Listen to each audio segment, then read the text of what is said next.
दोस्तों ये सारी चीजें हम लोग जानते हैं कि भारत अपनी नौसेना के लिए 26 और साथ ही अपनी वायुसेना के लिए 114 MRFA प्रोग्राम के तहत फाइटर जेट विदेशों से खरीदने वाला है। हमने यहाँ तक का डिस्कशन कर लिया था कि बहुत ही जल्दी इन दोनों के लिए ही डील्स कंप्लीट होने वाली है, यानी वायुसेना और नौसेना दोनों के लिए ही जितना जल्दी हो सके उतना जल्दी फाइटर जेट विदेशों से खरीद लिए जाएंगे।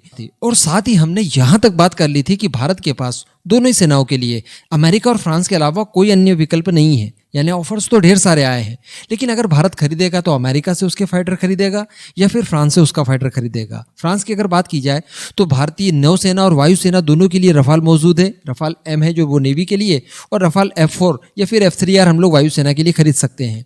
साथ ही अमेरिका की अगर बात की जाए तो अमेरिका की तरफ से नेवी के लिए F-18 सुपर हॉर्नेट है और वायुसेना के लिए है F-15EX। तो इसके बाद दरअसल हुआ यह है कि बोइंग के एक बहुत बड़े ऑफिशियल ने, आगे उनका नाम वगैरह सब मैं आपको बताऊंगा, उन्होंने द प्रिंट को एक इंटरव्यू दिया और इस इंटरव्यू के दौरान वो इतने निचले स्तर तक पहुंच गए कि भारत अमेरिकन फाइटर्स ही खरीदे। इस वजह से उन्होंने फ्रांस के फाइटर्स की बुराई तक कर दी, यानी रफाल की बुराई तक कर दी। साथ ही भारत अमेरिकन फाइटर्स ही खरीदे, इसके लिए उन्होंने इनडायरेक्टली भारत के ऊपर दबाव बनाने की भी कोशिश की, क्योंकि इस इंटरव्यू के दौरान ही उन्होंने जियोपॉलिटिक्स को भी इन संभावित डील्स के साथ जोड़ दिया। क्या उन्होंने कहा, किस तरह की बातें कही, क्या भारत करेगा आगे, ये सारी चीजें मैं आपको एकदम डिटेल में बताने वाला हूं। आप बस वीडियो को एकदम एंड तक देखते हुए चैनल को सब्सक्राइब जरूर कर लीजिएगा। दरअसल बोइंग में इंटरनेशनल गवर्नमेंट एंड डिफेंस के जो उपाध्यक्ष हैं टॉर्बजन सोगोग्रेन, उन्होंने द प्रिंट को एक इंटरव्यू दिया, जैसा कि मैंने अभी आपको बताया।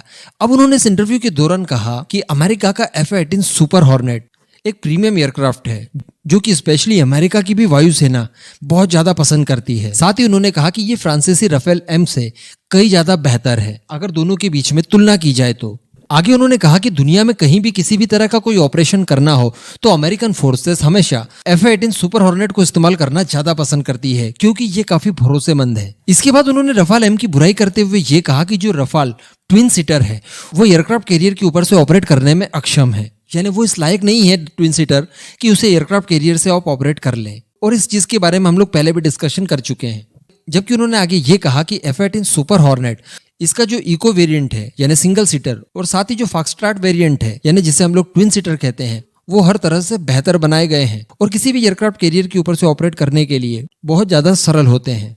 आगे उन्होंने ये कहा कि अमेरिका की वायुसेना F-15EX का इस्तेमाल करती है और साथ ही नौसेना सुपर हॉर्नेट का इस्तेमाल करती है, और ये दोनों ही सेनाओं के पसंदीदा फाइटर्स हैं। तो इन दोनों फाइटर जेट्स का इस्तेमाल भारत की सेनाओं के लिए भी उपयुक्त होगा। साथ ही उन्होंने इस इंटरव्यू के दौरान ये भी कहा कि भारत के साथ हमने इसकी नींव पहले ही डाल दी है, यानी बोइंग का भारत के ऊपर एक अच्छा प्रभाव है, इस तरह की वो बात कर रहे हैं। अब ऐसा उन्होंने क्यों कहा, इसके पीछे वो कारण देते हैं कि भारत ने हमसे 11 की संख्या में C-17 जो कि एक ट्रांसपोर्ट एयरक्राफ्ट है वो खरीदे हैं, 22 की संख्या में अपाचे हेलीकॉप्टर्स खरीदे हैं जो कि अटैक हेलीकॉप्टर्स हैं, साथ ही 12 की संख्या में P-8I खरीदे हैं जो कि मैरीटाइम पेट्रोलिंग के काम आते हैं और एंटी सबमरीन का रोल प्ले करते हैं। इसी के साथ साथ 15 की संख्या में चिनूक हेलीकॉप्टर्स खरीदे हैं।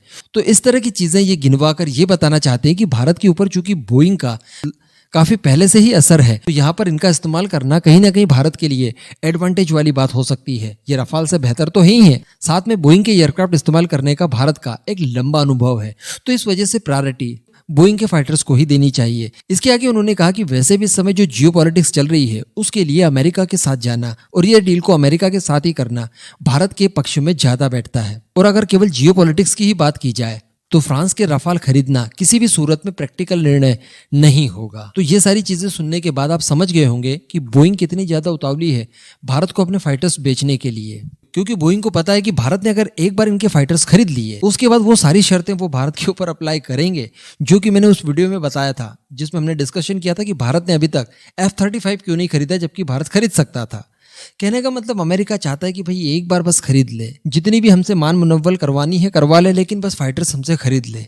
जैसे ही भारत अमेरिकन फाइटर्स खरीदेगा उसके बाद भारत का भी वही हाल होगा जो बाकी देशों का हो रहा है। खुद की एविएशन कंपनीज बैठ जाती हैं, वो ज्यादा कुछ नहीं कर पाती उसके बाद, और अमेरिका के ऊपर आपको हमेशा निर्भर होना पड़ता है जब तक कि ये फाइटर जेट सर्विस में रहेंगे कम से कम 20 से 30 साल। अब आप अपना निर्णय कमेंट बॉक्स में बताइएगा, आप क्या चाहते हैं, भारत ने अमेरिकन फाइटर्स खरीदने चाहिए इन सब के बाद भी या फिर रफाल खरीदने चाहिए? कमेंट जरूर कीजिएगा।